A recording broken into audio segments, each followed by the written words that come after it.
यदि आप चाहते हो कि आपके रूम के अंदर कोई पर्सन आता है तो ऑटोमेटिकली आपका मेन लाइट ऑन हो जाए। और यदि आपके रूम के अंदर कोई भी पर्सन नहीं रहता है तो उस कंडीशन में केवल नाइट लैम्प ग्लो हो, तो उसके लिए आपको दो मेन इलेक्ट्रिकल कंपोनेंट का इस्तेमाल करना पड़ेगा। सबसे पहला मेन इलेक्ट्रिकल कंपोनेंट है आपका मोशन सेंसर। मोशन सेंसर के द्वारा हम ये डिटेक्ट करेंगे कि हमारे रूम के अंदर में कोई पर्सन है कि नहीं। अब इसके बाद जो हमारे रूम में लाइट होगा उसको चालू और बंद करने के लिए हमें चाहिए स्विच। और यहाँ पे आप नॉर्मल स्विच का इस्तेमाल नहीं कर सकते हो। नॉर्मल स्विच जो आपके घरों में इस्तेमाल किया जाता है वो स्विच आपको मैनुअली चालू और बंद करना पड़ता है।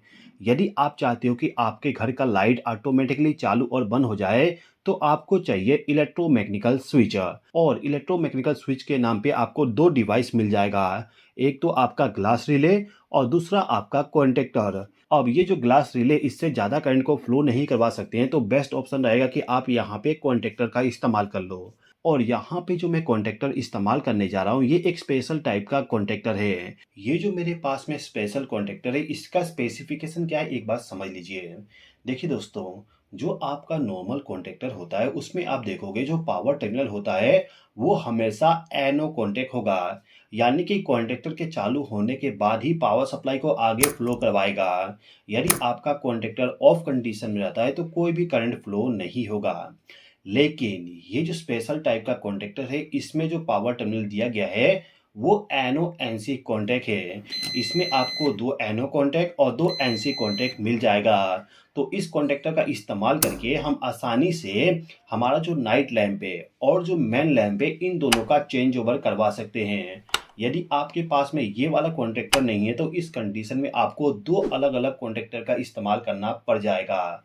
तो इस कॉन्टेक्टर का इस्तेमाल करके मैं आपको पूरा कॉन्सेप्ट को एक्सप्लेन कर देता हूँ। तो ये जो कॉन्टेक्टर है इस कॉन्टेक्टर का वायरिंग करने के लिए मैं यहाँ पे एक 2 पोल का एमसीबी का इस्तेमाल कर रहा हूँ। अब इस एमसीबी के फेस टर्मिनल से एक वायर को ले जाऊंगा और कॉन्टेक्टर का जो एनो और एनसी कॉन्टेक्ट है इन दोनों कॉन्टेक्ट को मैं इनपुट पावर सप्लाई प्रोवाइड कर दूंगा। इसी प्रकार से जो न्यूट्रल पावर सप्लाई है उसको भी ले जाके कॉन्टेक्टर के एनो कॉन्टेक्ट और एनसी कॉन्टेक्ट के साथ कनेक्ट कर दूंगा। कनेक्शन आप यहाँ पर देख सकते हो। अब जो कॉन्टेक्टर का आउटपुट वाला टर्मिनल है उस टर्मिनल पे जो आपका एनो कॉन्टेक्ट होगा, एनो कॉन्टेक्ट इसका 2 नंबर और 4 नंबर का टर्मिनल है। तो इन दोनों टर्मिनल के साथ मैं इस लैंप को ले जाके कनेक्ट कर देता हूँ। ये जो लैंप है ये मेरा पूरा मेन लैंप है, यानी कि इसके चालू होने से पूरा घर में उजाला हो जाएगा। अब इसके बाद में इस कॉन्टेक्टर का जो एनसी कॉन्टेक्ट है एनसी कॉन्टेक्ट के साथ में इस नाइट लैंप को मैं कनेक्ट कर दूंगा। अब यहाँ पे एनो एनसी कॉन्टेक्ट का इस्तेमाल करने से बेनिफिट क्या होगा एक बात समझिए।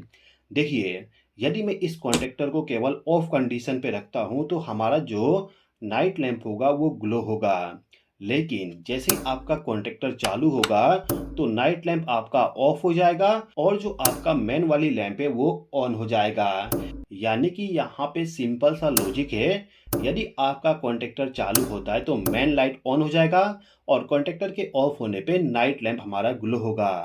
अब ये जो कॉन्टेक्टर है इस कॉन्टेक्टर को हमें कैसे चालू करना है उसको समझते हैं।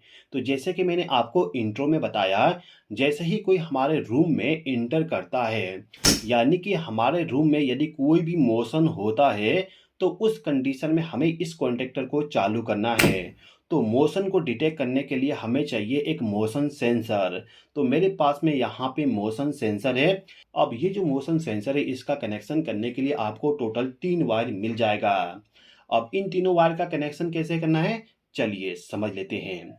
तो यहाँ पे जो मेरा मोशन सेंसर है इस मोशन सेंसर को हमें फेज सप्लाई और न्यूट्रल सप्लाई देना पड़ेगा इस मोशन सेंसर को ऑपरेट करवाने के लिए।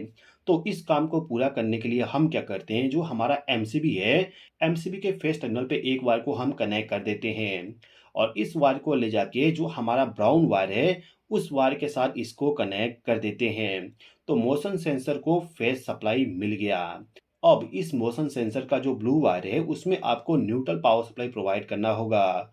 तो इस मोशन सेंसर को न्यूट्रल पावर सप्लाई एमसीबी के न्यूट्रल टर्मिनल के द्वारा डायरेक्टली प्रोवाइड कर देता हूँ। ओके, अब बच गया हमारे मोशन सेंसर का रेड वायर। तो इस वायर के साथ में एक वायर को आप कनेक्ट कर दीजिएगा। अब इस वायर के दूसरे सिरे को ले जाके डायरेक्टली आपके कॉन्टैक्टर के A1 टर्मिनल के साथ कनेक्ट कर दीजिएगा, जिससे कि कॉन्टैक्टर को चालू होने के लिए फेज सप्लाई इस मोशन सेंसर के द्वारा मिल जाए। अब इस कॉन्टैक्टर को न्यूट्रल सप्लाई भी देना होगा, तो यहाँ पे जो न्यूट्रल पावर सप्लाई है इसी पॉइंट से एक बार को लूप करके कॉन्टैक्टर के A2 टर्मिनल के साथ इसको कनेक्ट कर देता हूँ, जिससे कि कॉन्टैक्टर के कॉइल को भी न्यूट्रल पावर सप्लाई मिल जाए। तो केवल आपको इतना ही कनेक्शन करना होता है। अब यहाँ पे जो मेरा मोशन सेंसर है, इस सेंसर के ऊपर में आप देखोगे 2 स्विच दिया गया है। ये जो पहला स्विच है ये होता है टाइम डिले के लिए, यानी कि मोशन सेंसर के सामने यदि कोई टारगेट आ गया, आने के बाद यदि चला जाता है तो कितने समय तक आपका मोशन सेंसर आउटपुट सप्लाई को जनरेट करते रहे उसका टाइम आप सेट कर सकते हो। यानी कि आप कह सकते हो यहाँ पे टाइमर एक दिया गया है। तो जितना टाइम आप सेट करना चाहते हो इसको रोटेट करके आसानी से सेट कर सकते हो।